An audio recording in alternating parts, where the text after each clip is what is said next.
श्री दुर्गा सप्तशती 11वां अध्याय देवताओं द्वारा देवी की स्तुति तथा देवी द्वारा वरदान देवताओं को देना। हिंदी में संपूर्ण पाठ। मैं भुवनेश्वरी देवी का ध्यान करता हूँ। उनके श्री अंगों की आभा प्रभात काल के समान सूर्य के समान किरणों से भी तेज है और मस्तक पर चंद्रमा का मुकुट है। वह उभरे हुए स्तनों और 3 नेत्रों से युक्त हैं। उनके मुख पर मुस्कान की छटा छाई हुई रहती है और हाथों में वरत अंकुश पास तथा अभय मुद्रा शोभा पाता है। ऋषिवाद ऋषि कहते हैं देवी के द्वारा वहाँ महादैत्यपति शुंभ के मारे जाने पर इंद्र आदि देवता अग्नि को आगे करके उनका अत्यायी देवी की स्तुति करने लगे। उस समय अभीष्ट की प्राप्ति होने से उनके मुख कमल दमक उठे और उनके प्रकाश से दिशाएं भी जगमगा उठी। इसी प्रकार से जो है देवता प्रसन्न हो गए। देवी प्रपन्नाथ हरे प्रसीद मातरे जगतोऽखिलस्य प्रसीद विश्वेश्वरी पाहि विश्वम तुमीश्वरी देवी चराचर। से देवता बोले शरणागत की पीड़ा दूर करने वाली देवी हम पर प्रसन्न हो। संपूर्ण जगत की माता प्रसन्न हो। विश्वेश्वरी विश्व की रक्षा करो। देवी तुम ही चराचर जगत की अधीश्वरी हो। तुम इस जगत का एकमात्र आधार हो क्योंकि तुम्हारी पृथ्वी रूपी तुम्हारी ही स्थिति है। देवी तुम्हारा पराक्रम अलंघनीय है। तुम ही जल रूप में स्थित होकर के संपूर्ण जगत को तृप्त करती हो। तुम अनंत बल संपन्न वैष्णवी शक्ति हो। इस विश्व की कारण भूता परामाया देवी तुमने इस समस्त जगत को मोहित कर रखा है।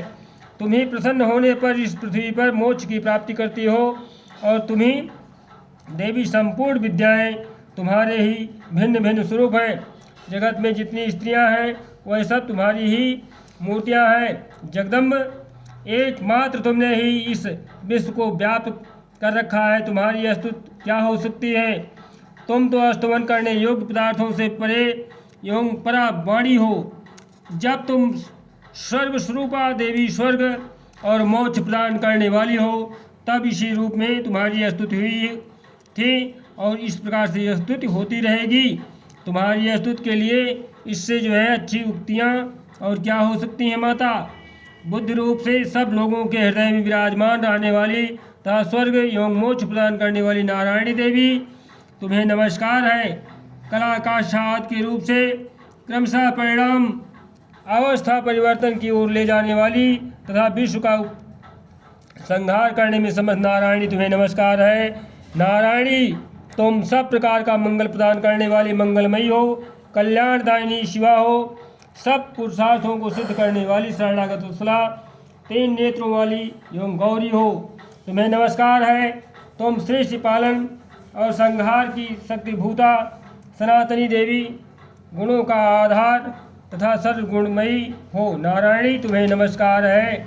इस प्रकार से जो है माता की शरण में आए हुए दीनों एवं पीड़ितों की रक्षा में संलग्न रहने वाली तथा सबकी पीड़ा दूर करने वाली नारायणी देवी तुम्हें नमस्कार है। नारायणी तुम ब्रह्माणी के रूप में धारण करके हंसों से जीवते हुए विमान पर बैठती हुई कुशा मिश्रित जल छिड़कती रहती हो तुम्हें नमस्कार है। माहेश्वरी रूप से जो है त्रिशूल चंद्रमा एवं सर्प को धारण करने वाली तथा महान वृषभ की पीठ पर बैठने वाली नारायणी देवी तुम्हें नमस्कार है। मोरों और मुर्गों से घिरी रहने वाली तथा महाशक्ति धारण करने वाली कौमारी रूप धारणी निष्पापे नारायणी तुम्हें नमस्कार है। चक्र गदा और सांग्र धनुष रूप उत्तम आयुधों को धारण करने वाली वैष्णवी शक्ति रूपा नारायणी तुम्हें नमस्कार है। तुम प्रसन्न हो तुम्हें नमस्कार है। माता हाथ में भयानक महाचक्र लिए और दाढ़ों पर धरती को उठाए हुए 12 रूप धारणी कल्याणमयी नारायणी तुम्हें नमस्कार है। भयंकर नृसिंह रूप से दैत्यों के वध के लिए उद्योग करने वाली तथा त्रिभुवन की रक्षा में संलग्न रहने वाली नारायणी तुम्हें नमस्कार है।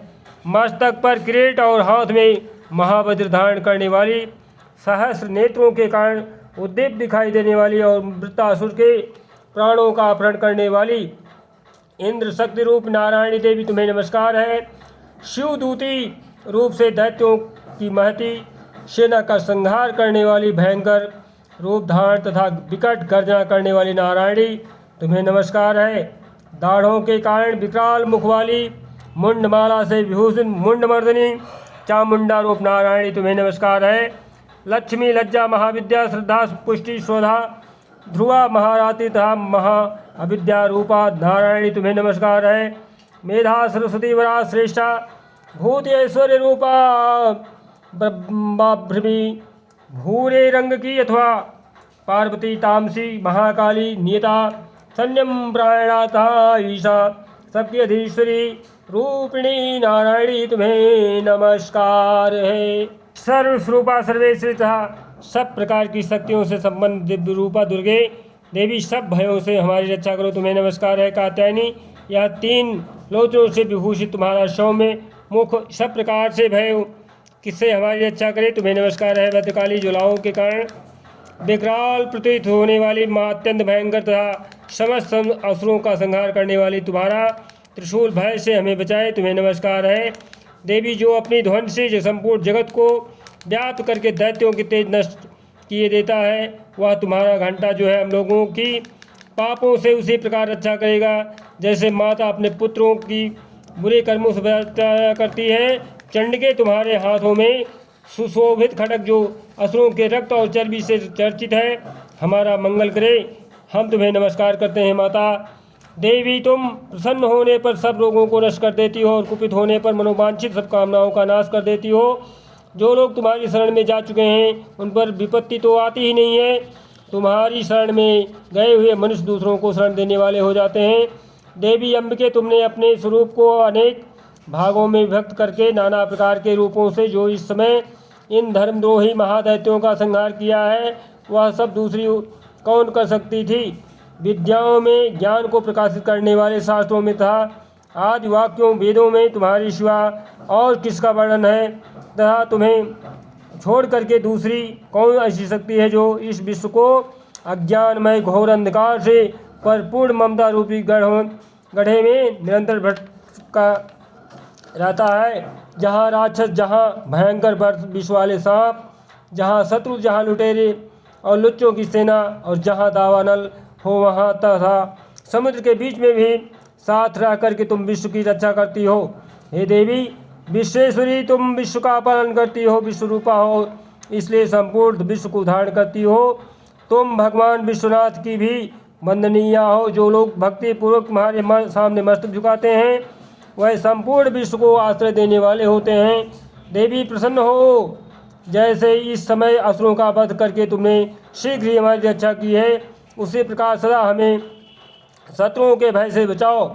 संपूर्ण जगत का पाप नष्ट कर दे और उत्पात एवं पापों के फलस्वरूप प्राप्त होने वाले महामारी आदि बड़े बड़े उपद्रवों को शीघ्र दूर कर दो। माता विश्व की पीड़ा दूर करने वाली देवी हम तुम्हारे चरणों में गिरे पड़े हुए हैं हम पर प्रसन्न हो।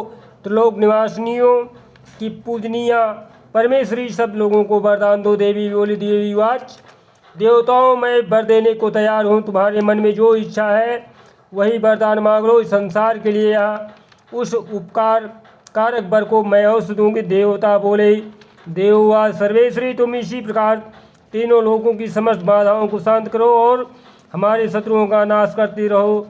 देवी बोली देवताओं वैवस्वत मनवंतर के 28वें युग में शुंभ और निशुंभ नाम के 2 अन्य महादैत्य उत्पन्न होंगे।